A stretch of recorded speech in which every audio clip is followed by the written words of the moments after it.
Welcome back to Part C. We are picking up right where Part B ended. Let's continue. Section B. Here you choose any 3 questions. We'll work through all 5 so you can pick your strongest. Question 16, Parts A and B.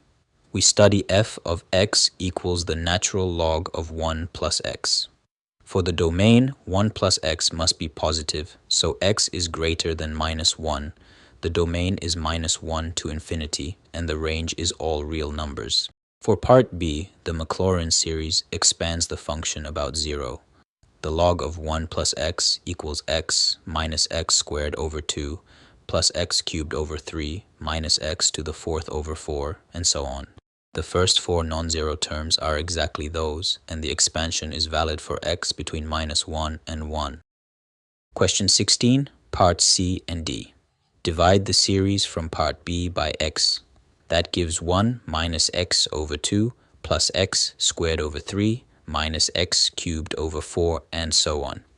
For Part C, the limit as x goes to 0 is just the constant term, which is 1. No need for L'Hopital's rule. For Part D, integrate that series term by term from 0 to 1.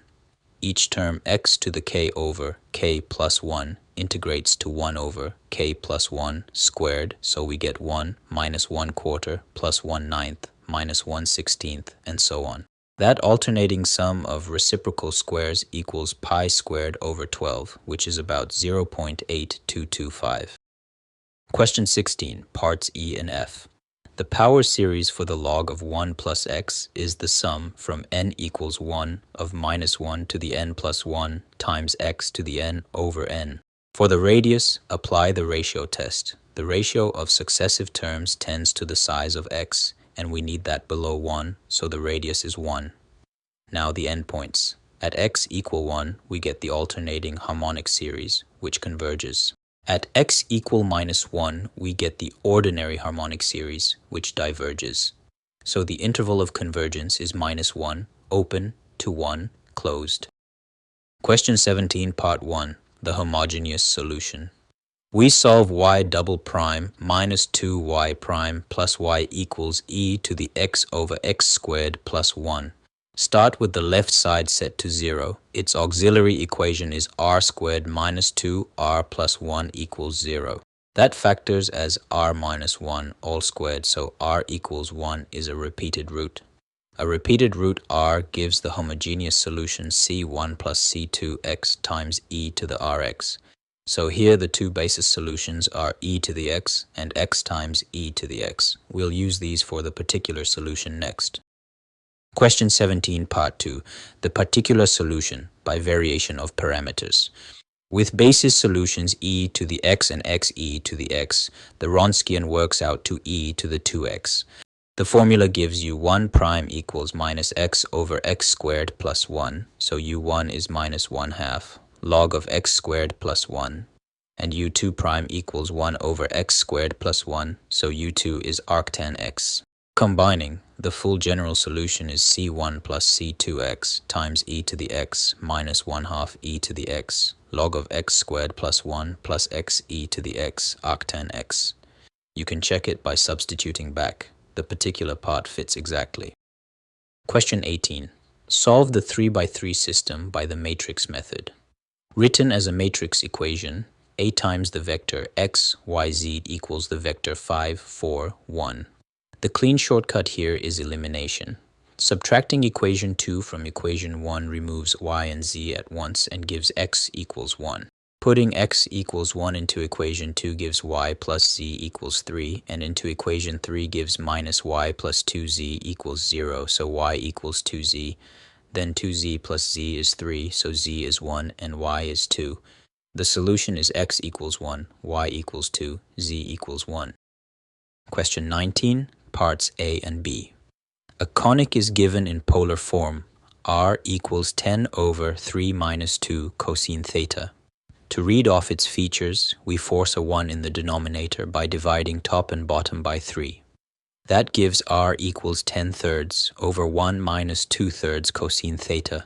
Comparing with the standard form r equals ed over 1 minus e cosine theta, the eccentricity e is 2 thirds. Since 2/3 is less than 1, the conic is an ellipse. Question 19, parts C and D. From E times D equals 10/3, with E 2/3, the directrix distance D is 5. Because the denominator has minus cosine theta, the directrix is the vertical line x equals -5. For the sketch, find the vertices. At theta 0, r is 10/1, so a point at 10, 0. At theta pi, r is 10/5, that is 2, giving the point -2, 0.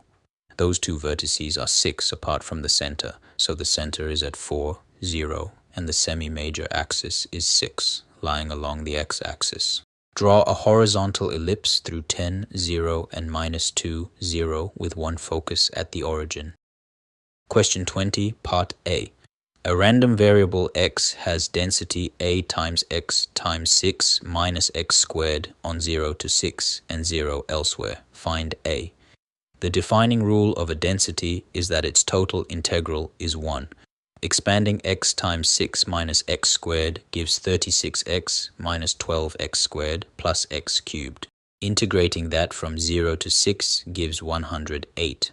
So 108 times a equals 1, which means a is 1/108. Question 20, Part B. With a known, we find the mean, the variance, and the standard deviation. The mean is the integral of x times the density from 0 to 6, which works out to 2.4. For the variance, we first need the average of x squared.